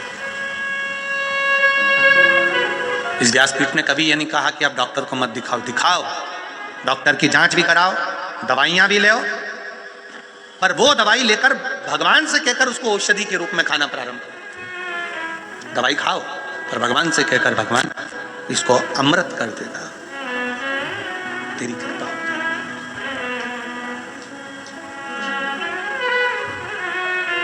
बस दिल से उसको, जैसे वो कहे ना, भक्तों के घर भी सांवरे आते रहा करो, दर्शन के नैन बावरे दर्शन दिया करो।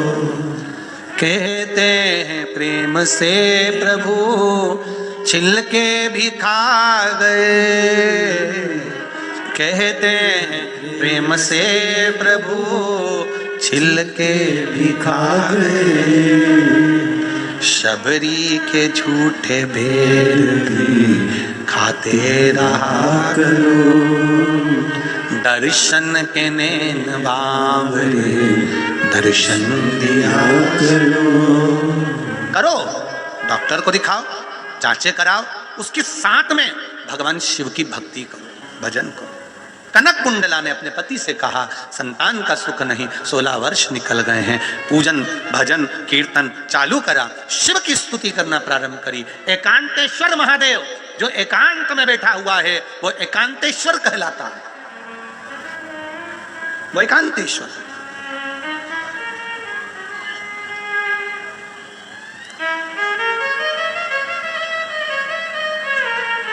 कुबेरेश्वर धाम सीहोर से 10 किलोमीटर दूरी पर है, एकांत।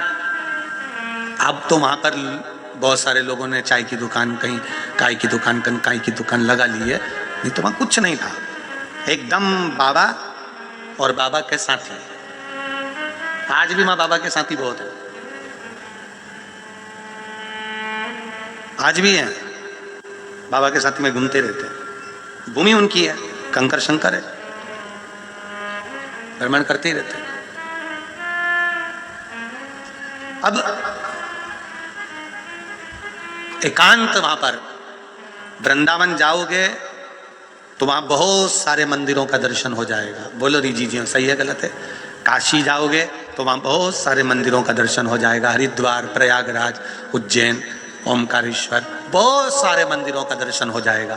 पर कुबेरेश्वर धाम जहां आओगे वहां केवल तुम्हें बहुत सारे मंदिरों के लिए नहीं आना पड़ेगा, वहां केवल एक कुबेरेश्वर बाबा के लिए, अकेले के लिए तुम चिन्हित कर कर आ रहे हो कि मुझे उनसे मिलने जाना। जब एक व्यक्ति पर्सनल से मिलने जाते हो तो फिर वो भी सम्मान देता है, वो भी मान देता है, वो भी मान दे रहा है, वो भी सम्मान दे रहा है। हम केवल उससे मिलने जा रहे हैं, हम केवल उसकी शरणागति में जा रहे हैं।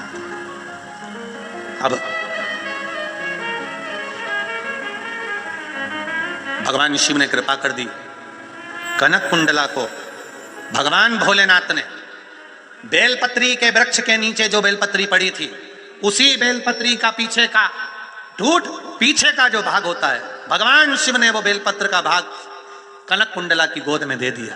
कनक कुंडला ने उस भाग को मुख में रख लिया। मुख में रखते ही कनक कुंडला आनंद के साथ गर्भवती हो गई, जिसके गर्भ से एक बेटे ने जन्म लिया जिसका नाम हरिकेश हुआ। एक बेटे ने जन्म लिया जिसका नाम हरिकेश, हरिकेश नाम पड़ गया।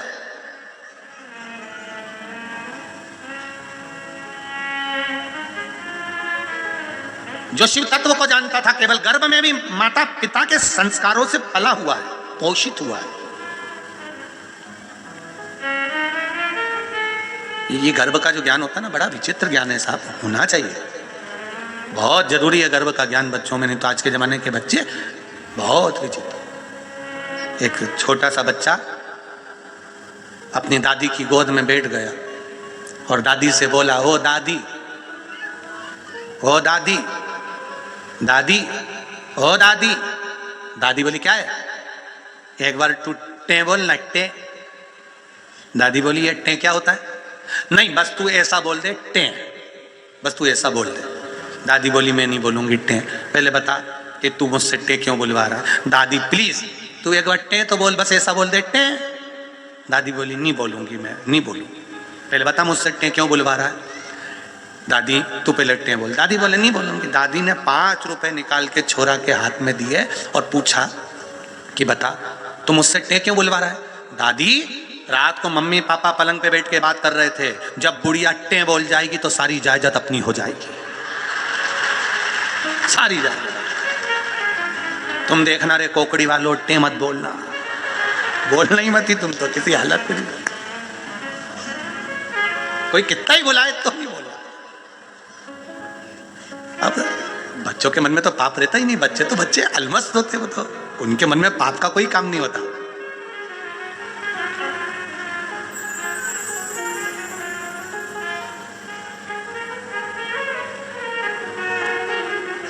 बच्चों के मन में कोई पाप नहीं है, कोई पाप।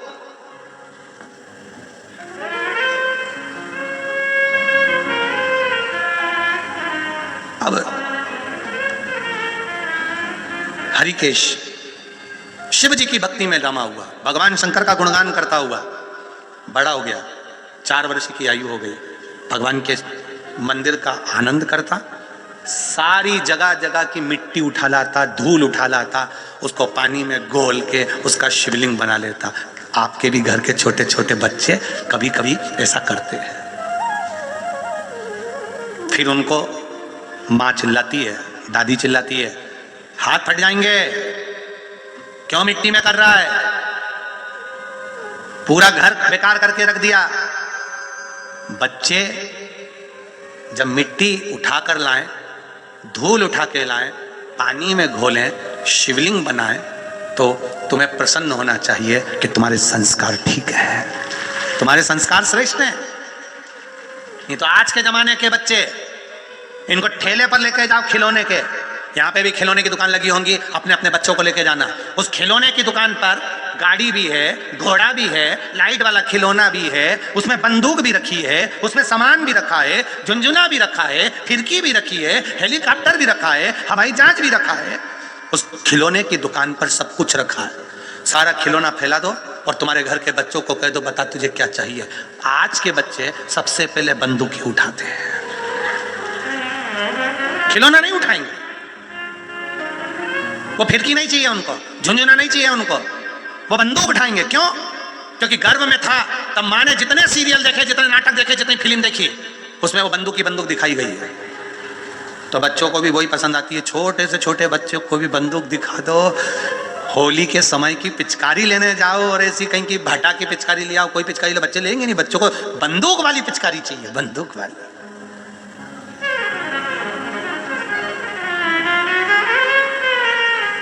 इससे मालूम पड़ता है कि संस्कार कहां जा रहा है,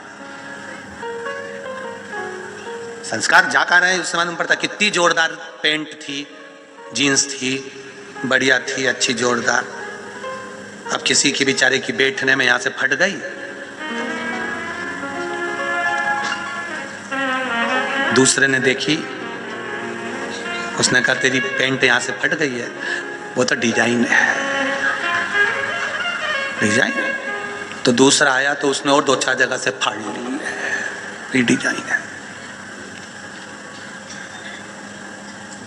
शरीर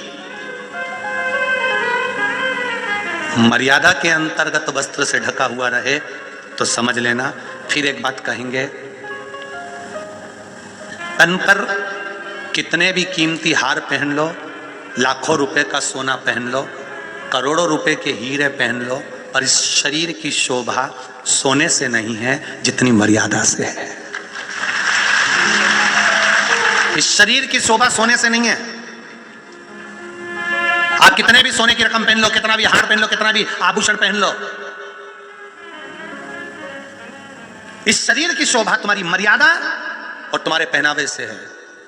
अभी छेड़छेड़ा का त्योहार गया, जायसवाल परिवार की बहुएं सब छत्तीसगढ़ का परिधान पहनी हुई थी। छत्तीसगढ़ का वो यहाँ बांधने का, कमर में बांधने का, हाथ का सिक्के का जो छत्तीसगढ़ का पहनावा है वो पहनी हुई थी। अब साधारण वस्त्र तुम कभी भी पहन लो तो कोई तुमसे नहीं कहेगा, पर वो छत्तीसगढ़ की ड्रेस पहनकर तुम बाजार में से निकल जाओ तो 50 लोग तुम्हें ताकते हुए कहेंगे कि छत्तीसगढ़ की ड्रेस पहन के जा रही है। हमारे यहाँ की मर्यादा है, हमारे यहाँ का आभूषण बहुत मर्यादा रखता है। ये बहुत आज के लोगों को ध्यान नहीं आ रहा है, पर हमारे यहाँ का जीवन आनंदित करने वाला एक क्रम पहले से कहा हुआ है। वृक्ष की जड़ अगर दिखती है तो वो वृक्ष ज्यादा पनपता नहीं है, इसलिए वृक्ष की जड़ को मिट्टी से बोलो बोलो जम के ढक देते हैं। क्यों ढकते हैं? कि जड़ मिट्टी से ढकी रहेगी तो वृक्ष पनपता रहेगा, उन्नति करता रहेगा। जिस वृक्ष की जड़ दिखना चालू हो जाए, समझ लो वो वृक्ष जल्दी से जल्दी टूटकर गिर जाए। उसी तरह हमारी भी जन्म की जड़ है ये नाभि। नाभि क्या है? हमारे जन्म की जड़ है। जैसे वो वृक्ष की जड़ दिखती है तो वृक्ष सूख जाता है, मिट्टी से ढकी होती है तो वृक्ष हरा बना रहता है। हमारी भी ये जड़ अगर ढकी हुई रहती है तो हम भी कभी सूख नहीं सकते, संसार में अच्छे बने रहेंगे। पर ना जाने किसने ऐसा फैशन लाके रख दिया कि लोगों को वो जड़ दिखाने का भी एक शौक हो गया। ना जाने किसने फैशन लाके रख दिया। छत्तीसगढ़ का पहनावा, मेरे छत्तीसगढ़ की माताओं ने जो छेरा में पहनावा पहना था, उसका वस्त्र ऐसा ढका था और पट्टा भी यहां पर बंधा हुआ था, जिससे हमारे मर्यादा के वस्त्र पहने जाएं, जिससे वृक्ष की जड़ दिखेगी तो वृक्ष सूख जाएगा और इंसान की जड़ दिखेगी तो इंसान बेकार हो जाएगा। उसको बचाया गया। ये पहनावा है, चाहे छत्तीसगढ़ का हो, चाहे राजस्थान का हो, चाहे गुजरात का हो, चाहे मध्य प्रदेश मालवा का हो, उस पहनावे का एक आनंद होता है। महाराष्ट्र का पहनावा देख लीजिए, पहनावे का आनंद होता है। उत्तराखंड का देख लीजिए, उत्तर प्रदेश का देख लीजिए, एक पहनावे का आनंद होता है। पर लोगों ने उसको बर्बाद करना चाहा। ये जितनी फिल्में बन रही है ना, लोगों को ये बर्बाद करने का ये बहुत, हम तो कहेंगे बहुत अच्छा हो रहा है, बहुत अच्छा हो रहा है। ये इन सभी फिल्मों का जो बार बार विरोध हो रहा है ना, बहुत अच्छा हो रहा है। एक दो बार समझ में आएगा ना तो वस्त्र अपने आप पहनाने लगेंगे कि कैसे वस्त्र पहनाए जाते हैं। बहुत अच्छा हो रहा है। मैं धन्यवाद दूंगा सारे सनातन धर्म के जितने भी क्रम बने हुए हैं, चाहे वो राष्ट्रीय स्वयं संघ हो, चाहे बजरंग दल हो, चाहे कोई हो, कोई हिंदू धर्म को, सनातन धर्म को जो आगे बढ़ाने वाले जितने भी क्रम है, उनको धन्यवाद दूंगा। आपने विरोध करा, बहुत अच्छा करा। कम से कम 2 बार 4 बार अपने आप फिल्म इनकी फ्लॉप होगी, अपने आप लड़कियों को अच्छे कपड़े पहनाना चालू करेंगे और अच्छे संस्कार। बहुत अच्छा करा। वस्त्र का तरीका बदल रहा है, घर में बोलने का तरीका बदल रहा है। घर में लोग अपने माँ बाप से, जैसे वो सीरियल और नाटक में जैसा व्यवहार होता है, वैसा वो अपने घर में माँ बाप से कर रहा है। बोलने का तरीका बदल रहा है, पति पत्नी के बोलने का तरीका बदल रहा है। ये चोरी करना, गलत काम करना, गलत चीजें, ये किसने सिखाई? सब ये फिल्मों से आई है सब। क्या पहले के जमाने में चांदी की ईंटें नहीं होती थी, सोने के आभूषण नहीं होते थे, जेवर नहीं होते थे? क्या पहले के समय में लोग सेठ नहीं होते थे? होते थे, पर मर्यादा रहती थी। पर अब घर घर में लुटेरे बिठा दिए, घर घर। हरिकेश ने मिट्टी लाकर शिवलिंग बनाया, पूजन करी, और उस पूजन का फल हरिकेश ने पाया। उसका मन शिव में लग गया। पिताजी ने उसको राज सिंहासन देना चाहा, नहीं पिताजी, मेरा जन्म शिव के द्वारा हुआ है, मैं शंकर की भक्ति काशी में करूंगा। काशी चले गए। काशी में इतना तप करा, शंकर पार्वती घूम कर जा रहे थे, उन्होंने वर दे दिया, हरिकेश हम तुझे वर प्रदान करते हैं, काशी में पुण्य और पाप का लेखा तेरे पास होगा, तेरा नाम दंडनायक होगा, तेरा नाम दंडनायक, जिसको दंडपाणी भी कहते हैं, दंडपाणी।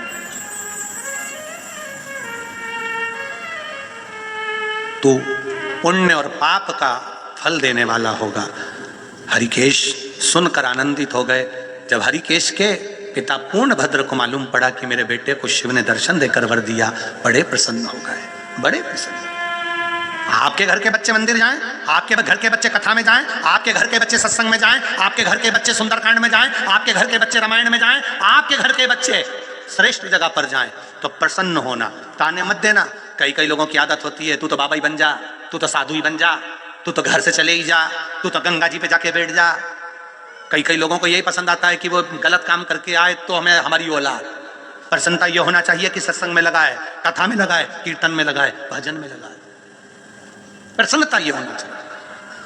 आगे वर्णन आया, भगवान के 12 ज्योतिर्लिंग का स्मरण कराया। प्रथम सोमनाथ जी का वर्णन किया, चंद्रदेव को काया रोग से मुक्त करा। द्वितीय रूप में मल्लिकार्जुन का वर्णन करते हुए श्री शैलम पर भगवान ने कार्तिकेय बाबा को आनंद कराया। तीसरा महाकाल दूषण नाम के राक्षस के लिए भगवान कालाधिपति प्रकट हुए और महाकाल के रूप में विराजमान हुए। 4 अप्रैल से 10 अप्रैल तक महाकाल बाबा की नगरी उज्जैनी में शिव महापुराण की कथा रहेगी। 84 महादेव का दर्शन करना, क्षिप्रा जी का स्नान करना, अपनी व्यवस्था खूब आनंद के साथ में, भाव भक्ति के साथ में वहाँ पर भी अप्रैल के महीने में शिव महापुराण की कथा सुनना। 16 फरवरी से 22 फरवरी तक सीहोर में रुद्राक्ष उत्सव रहेगा। बिना आईडी कार्ड का आपका रुद्राक्ष बस लाइन लगाओगे और प्राप्त होगा। 24 घंटे रुद्राक्ष बटेगा, चाहे दिन हो चाहे रात हो, 24 घंटा बटेगा। 7 दिन रुद्राक्ष इसलिए बांटेंगे क्योंकि उसके बाद में मंदिर का बहुत सारा काम रह गया है। साल भर हम रुद्राक्ष नहीं बांट पाएंगे क्योंकि मंदिर का बहुत काम रह गया है बाबा के धाम का। जल्दी से जल्दी बाबा का धाम बन जाए, इसलिए बस 7 दिन के अंदर रुद्राक्ष बांटकर फ्री होना चाहेंगे, जिससे आने वाले समय में बाबा की जल्दी से जल्दी प्राण प्रतिष्ठा हो जाए और बाबा वहाँ आनंद से विराजमान हो जाए। कुबेरेश्वर धाम में जैसा नियम है कुबेरेश्वर बाबा का, तुमरुका जी के साथ का आनंद करते हुए जैसे कुबेरेश्वर बाबा का वर्णन है, वैसा कि वैसा ही धाम बाबा का बन रहा है। आप सब जो दान दे रहे हो, 1 रुपया भी समर्पित कर रहे हो, आपका पैसा कहाँ लग रहा है, एक बार जाकर अवश्य देखना और अपने जीवन को आनंद पाना। कथा में 16 फरवरी की जो कथा है कुबेरेश्वर धाम पर, जितने लोग कथा श्रवण कर रहे हैं वहां पर मेहमान बनकर मत आना, सेवा करने आना। चाहे पूड़ी बेलने की सेवा करो, पानी पिलाने की करो, चाहे कोई सेवा करो। पूरे ग्राउंड में कहीं कचरा ना हो, पूरा कुबेरेश्वर धाम साफ हो, निर्मल हो, सबको सहयोग प्रदान करते हुए बाबा का भजन करो। सीहोर की एक धर्मशाला सबके लिए फ्री है। अगर कुबेरेश्वर धाम पर जगह ना मिले तो सीहोर की एक धर्मशाला में कहीं पर भी तुम जाकर आराम से सो सकते हो, रह सकते हो, उसका कोई शुल्क नहीं है। Railway station, Sehore railway station से कुबेरेश्वर धाम जाने आने के लिए राठौर ट्रेवल्स की ओर से, प्रिंस भैया राठौर की ओर से और सम्राट ट्रेवल्स की ओर से, सम्राट जी की ओर से, प्रजापति जी की ओर से बसों की व्यवस्था निःशुल्क रखी जाएगी, जिनसे जाना आना चलता रहेगा। दिल से आनंद से 16 फरवरी से 22 फरवरी तक जैसे आपके नगर पूरे छत्तीसगढ़ का जो आनंद हुआ है, ऐसे आओ और बाबा का गुणगान गाओ, प्रेम से पाओ, प्रेम से गुणगान गाओ। 7 दिन आसन लगाकर बाबा की कथा का रसतत्व सुनो और अपने जीवन को धन्य बनाओ। हाँ, फरवरी में ठंड रह सकती है सीहोर में, यहाँ से ज़्यादा ठंड पड़ती है, तो इतने सारे कम्बल या रजाई की व्यवस्था तो हम लोग भी नहीं कर सकेंगे। अपने अपने साथ में 1-1, 2-2 कम्बल अच्छा जोरदार ओढ़ने का ठंड के हिसाब से लेके आना, जिससे तकलीफ ना हो। कोई सोने की रकम, जेवर, चांदी की रकम, कोई सामान तुम्हारा वीआईपी लेकर मत आना और तुम वीआईपी बन के मत आना, ठीक है। बहुत प्रेम से आओ, आनंद से आओ, बाबा की भक्ति करो। अगला वर्णन ओमकारेश्वर बाबा का करा। विंध्य नामक पर्वत ने तप कर बाबा को विराजमान करा। फिर केदारनाथ जी का वर्णन आया, नर नारायण ने तप कर बाबा को विराजमान करा। अगला वर्णन भीमाशंकर का आया, भीम का संहार कर भगवान भीमाशंकर के रूप में विराजमान हुए। अगला वर्णन आया काशी विश्वनाथ, मनु शत्रुपा के तप के बल पर भगवान विराजमान होते हैं। अगला वर्णन आता है त्र्यंबकेश्वर, गौतम बाबा पर गौ हत्या का दोष लगा, बाबा त्र्यंबकेश्वर के रूप में विराजमान हुए। फिर वर्णन आया है वैद्यनाथ, बाबा रावण शिवलिंग लेकर जा रहा था, बाबा वैद्यनाथ जी के रूप में विराजमान हुए। नागेश्वर, दारुक नाम के राक्षस का संहार कर भगवान नागेश्वर के रूप में विराजमान हुए। अगला वर्णन है रामेश्वरम, भगवान राम ने सेतु बांधने से पहले शिव जी को स्थापित करा, रामेश्वर के रूप में विराजमान हुए। अगला वर्णन है कृष्णेश्वर, सुधर्म नाम के ब्राह्मण की 2 धर्म पत्नियां सुदेहा और घुष्मा के बेटे को भगवान ने वापिस जीवित करा था, इसलिए भगवान शिव का नाम कृष्णेश्वर हुआ है। 12 ज्योतिर्लिंग का पावन चरित्र तुमरुका जी चंचुला देवी को कहे हैं। चंचुला देवी का पति प्रेत योनि से छूटकर देव योनि में चला गया, शिव जी का गण बन गया। चंचुला देवी कहती है मैं बेधव्य हूँ, विधवा हूँ, मेरा पति मर गया था, क्या मुझे वर नहीं मिलेगा? शिव जी ने चंचुला देवी को उसके पति के लोक में भेज दिया। शंकर भगवान कहते हैं जो सौभाग्यवती नारी शिव महापुराण की कथा को सुनती है वो अखंड सौभाग्यवती होती है। जो वेधव्य नारी शिव महापुराण की कथा को सुनती है पुनः फिर वापिस वो वेधव्य होकर नहीं मरती, अखंड सौभाग्य लेकर जाती है। जो कन्या शिव पुराण की कथा को सुनती है वो उत्तम वर पाती है। जो पुरुष, जो बेटे बेटियां शिव महापुराण की कथा सुनते हैं वो उत्तम फल को प्राप्त करके अपने जीवन को आनंदित करते हैं। ऐसी पावन शिव महापुराण की कथा संपूर्ण राष्ट्र के उत्थान के लिए ये जायसवाल परिवार बहुत बहुत साधुवाद का पात्र है। श्री रामू जी जायसवाल, श्री वेणुशंकर जी जायसवाल, श्री कृष्ण कुमार जी जायसवाल, श्री रमेश जी जायसवाल कौकड़ी बालोदा बाजार से, जिन्होंने इतनी प्रेम से आनंद से ये पावन कथा को करवाकर संपूर्ण विश्व का कल्याण करा है। एक बार जायसवाल परिवार के लिए जोरदार ताली बजाएं। धन्य है ऐसे माता पिता जिनके ऐसे पुत्र हैं, ऐसी पुत्र वधू हैं, ऐसे बच्चे हैं। ऐसे माता पिता को धन्यवाद देता हूं जिन्होंने अपने ऐसे बच्चों को जन्म दिया, जिन बच्चों ने इस कथा को करवाकर अपने कुल को तार दिया। ऐसे पूर्ण आनंद का सुख है। शिव महापुराण की कथा 13 तारीख से 17 तारीख तक महाराष्ट्र के परभणी में 5 दिन शिव महापुराण की कथा 4 बजे से शाम को 7 बजे तक प्रदोष काल के समय पर इस कथा को अपन श्रवण करेंगे। माघ के महीने में जो परभणी के आसपास के लोग रहने वाले हैं, परभणी में जिस हिसाब से ठंड हो गर्मी हो उस हिसाब से आप अपनी व्यवस्था से आ सकते हैं। वहाँ पर आदरणीय सांसद महोदय द्वारा ये पावन शिव महापुराण की कथा हरिभाऊ जाधव सांसद महोदय परभणी से, जिन्होंने इस पावन कथा को जो कानपुर की कैंसिल हुई थी वो कथा को तुरंत लेकर इतनी जल्दी 7 दिन में व्यवस्था कर लेना, ये बहुत बड़ी बात है साहब। परभणी वालों को बहुत बहुत साधुवाद है। आप प्रेम से कथा सुने। हो सकता है क्या पता क्या भाग्य है परभणी का, जो कथा कानपुर में होने वाली थी वो महाराष्ट्र में फिर पहुंच गई। बाबा की कृपा है। महाराष्ट्र को खूब खूब साधुवाद देते हुए और कौकड़ी गांव को साधुवाद देते हुए, बालोदा बाजार को साधुवाद देते हुए, पूर्ण छत्तीसगढ़ को साधुवाद देते हुए मैं जायसवाल परिवार को साधुवाद देता हूँ, जिन्होंने दिनेश जी साहू के साथ में पधार कर, जिनके हमने कथा करी है छुरिया ना, छुरिया गांव कथा करी है, वहाँ से दिनेश जी साहू के साथ पधार कर इस पावन कथा का रसतत्व लिया। दिनेश साहू जी को भी धन्यवाद देता हूँ। और जायसवाल जी के साथ में जो केसरवाणी जी हैं, मनोज केसरवाणी जी, उनको भी साधुवाद देता हूँ, जिन्होंने बहुत प्रेम से इस कथा को संभाला है। और अपनी मित्र मंडली, यहाँ के विधायक जी, आमदार, खासदार, जो सरपंच आदि हैं, नगर पालिका अध्यक्ष, न महापौर, जो भी हैं, सांसद महोदय, यहाँ के सभी पदाधिकारीगण, प्रशासन, पुलिस प्रशासन, चिकित्सा प्रशासन, सबको साधुवाद देता हूँ। राष्ट्रीय स्वयंसेवक संघ के सभी संघी सेवक, बजरंग दल के सेवक और हिंदू सनातन धर्म की जितनी सेनाएं लगी हैं, सबने खूब सेवा करी है, सबको साधुवाद देता हूँ। भाव भक्ति से आनंद के साथ आज ये कथा यहाँ विराम ले रही है। फिर पुनः वापिस उसी आनंद के साथ माँ चंद्रभागा, चंद्र के सिंहासन पर जो चंद्रभागा बैठती है, हरि विठ्ठल पांडुरंगा के मस्तक पर जहाँ शिव जी बैठते हैं, ऐसी पावन चंद्रभागा माँ के पावन आनंद की कथा श्रवण करेंगे परभणी से। बोल काशी विश्वनाथ भगवान की महाराज। कब से खड़े हैं